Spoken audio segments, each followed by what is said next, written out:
How are you feeling? A whole lot better than I did a minute ago. So way back in 2023, a little game came out called Forspoken that you might have heard of. Now, this game received some controversial reception when it was first released. A lot of people bombed on it for various reasons, some of which was valid, some of which I think people were just doing a bit much. Sometimes the internet hates stuff just to hate it, and they do it for games they probably weren't going to play anyway. But that's neither here nor there. But over here on this side of town, we play games for ourselves to form our own opinions. Now, I bought this when it first came out, but I got sidetracked and I put it down and then I kind of forgot about it. But in the year 2026, I finally dusted off my old save file and I went back and finished it. So let's talk about it, man. And we're just going to separate this pretty much into two different categories. Talk about the story a little bit and we'll get into the gameplay.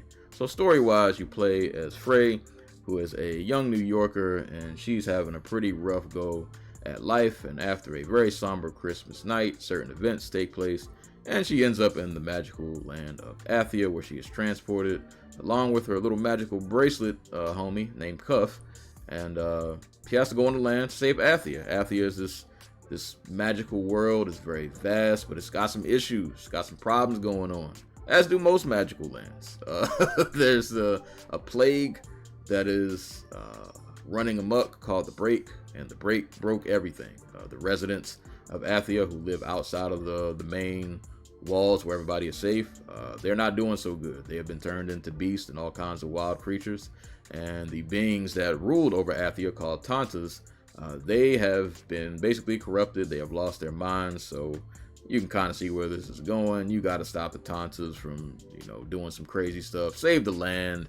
Yeah, this felt very MCU-ish, I'm not gonna lie. Very, very MCU vibes from the narrative of this game. And it works in good and bad ways. I enjoyed Athia as a place.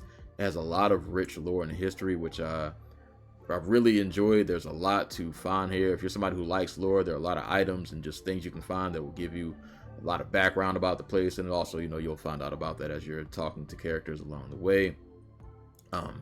So that was good, but the delivery of the story, a bit cheesy. The dialogue can be hit or miss. Some jokes land, some jokes don't. You get a lot of back and forth between Frey and Cuff, some of which works, some of which doesn't. I do enjoy that Cuff is very petty, and he will hit Frey with some one-liners or some zingers every now and again. It's like, hey, no, he kind of got you with that one, Frey. You might need to fight back. He got you with that one. But story-wise, it was cool. It was okay. It is not the best narrative in the world, but it works for what it is, I guess. But that for me is not where this game really shines, and it's not the part that I enjoyed the most. For me, where this game really got it done is the gameplay, especially the combat. Now, this is magic-based combat, and when you first start, it's you and Cuff, and you kind of have just your basic set of magic, which are kind of these earth, kind of natural nature type powers. So Frey is throwing rocks at people. She can use them as shields. She can swing like these ivy branches, or I guess you call them ivy branches. And she also has these surge magic abilities, which are basically like, kind of like your ultimate special moves. But there's so many different kinds of moves to pull off. Now, I will say in terms of combat, the one drawback is it can take a little bit to get used to in terms of controls. There's a lot of menu switching and going back and forth, and you'll notice it on the screen as you see me cycling through abilities. That can take a little bit to get used to, and in the beginning it was a little overwhelming. But once you get used to it, boy, does it feel good. I really like and respect that this game just didn't. There aren't a lot of games that I can think of, at least off the top of my head, that feel quite like this. So many different magical abilities, and as you defeat the Tantas, which, like I said, those are kind of like the main bosses. As you defeat each one, you're going to get new abilities. So, for example, one of the first ones you're going to get is Fire, and I absolutely loved that ability. And just within the different kinds of magics, there's so many just little subsets of moves that you can do, and it offers so many different ways to just approach combat, and the moves, in my opinion, are just visually pleasing to pull off. One of my favorite moves to do in this game is that crazy fire ring that you can throw out, which is really great for crowd control. It's also just fun to look at. Just be a little pyromaniac and just throw the fire ring out. But there's so many different kinds of moves to pull off, and you know, certain enemies are vulnerable to certain magic types, and like I said, certain magical abilities are good for crowd control, some are good for defense. So every kind of magic kind of has its use. And then you have a skill tree, which is, you know, going to help you unlock new moves. It'll also help you unlock or help make other moves that you already have stronger. And then you can get stat boosts from the cosmetics. So Frey has these cloaks and necklaces and nails that she wears, and you can change the color of those, but it's not just cosmetic. It actually does like enhance your stats. So those are things that you can change and upgrade as well. So on that front, in terms of moves and abilities, this was really fun to play. Just so many different kinds of magical abilities, and it never, once I finally grasped, you know, and got into a flow of the combat, it's like this never got old. It was just so fun to just switch through the menus and just try different moves, see what works, see what doesn't. And like I said, some of them are just visually pleasing to pull off. And also, the great thing about the magic in this game is it doesn't just affect the combat, it affects how you move, which is also a major part of this game. Movement, parkour, and traversal. Athia is a very, you know, it's a large, vast land to run through, and they make just the moment-to-moment things, you know, things that would normally be mundane, be way more fun than they have any business being, because the parkouring feels so good in this game. Depending on what magical ability you have equipped, that can literally affect just how you maneuver through the world. So, you know, you're running, you're flipping, you got a grappling hook that you can use, and it has a certain flow to it, and it just makes you just want to run. Like you can just spend just large portions of time in this game just running, just being free in the open world and running and flipping over stuff, and it feels so good to play. And like I said, I really respect that about this game, is that, you know, it might not be the best game in the world, but there are little things that they did to make it just feel different. And like I said, with the way the magic was implemented,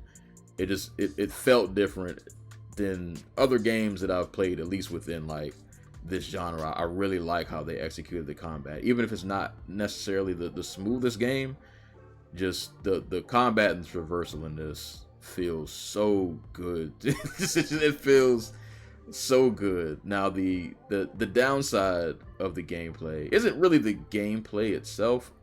The open world for me was hit or miss. Like the actual world of Athia, I'm not gonna say there isn't anything to do in it, because that was a criticism of this game. I don't fully agree with that. I don't think it's not that there's nothing to do in Athia. I would say I wish there was more to do. Now there are labyrinths you can find, which will give you some challenging fights. There are, you know, some special enemies you'll find out and about while you're running around.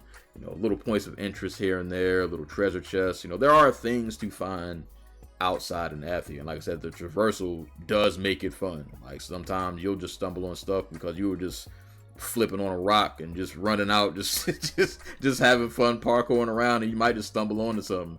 But I will say, after a while, I didn't really feel that compelled to keep exploring the open world.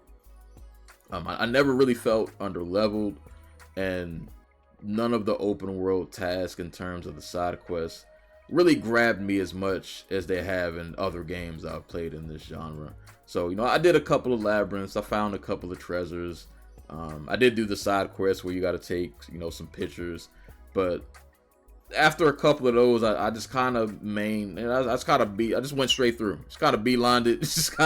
Just went straight through the game. Didn't take too much time doing the side quests. Others may feel different, but I will say for me, in that aspect, the open world, I wish there was it didn't have enough for me, or at least just what was there wasn't compelling enough to make me keep wanting to do all of the side quests. And I'm somebody who can get distracted real easy with side quests, but this game it didn't really grab me in that way.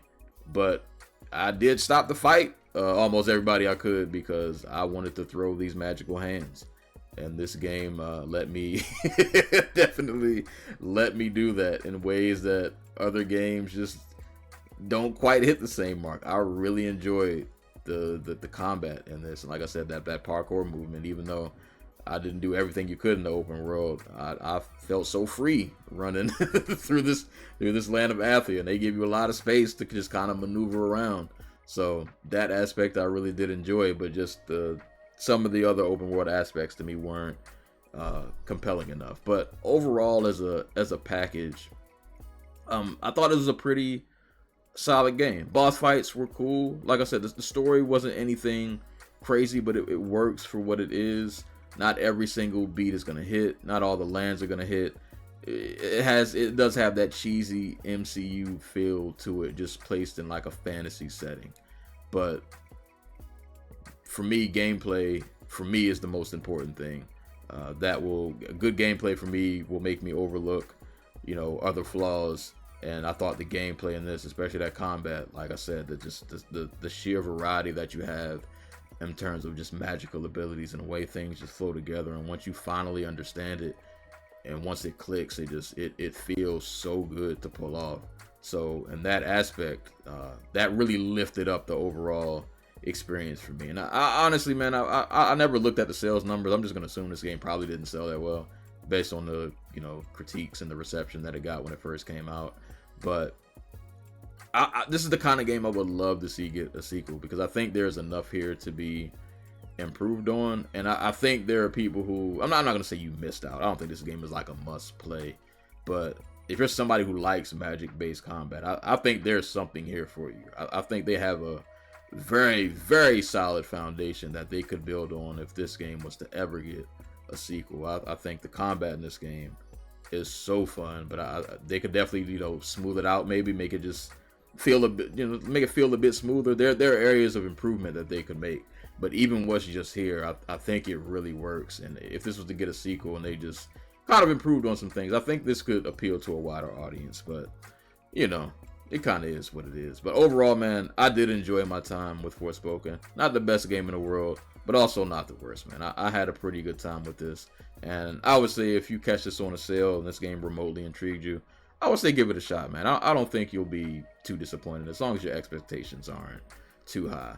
But that's all I got, man. Those are my thoughts on Forspoken. If you played it, let me know what you think about it in the comments below. But that's all I got for today's video. My name is Serial Sensei. Y'all stay safe, y'all stay hydrated, and I will catch you on the next one.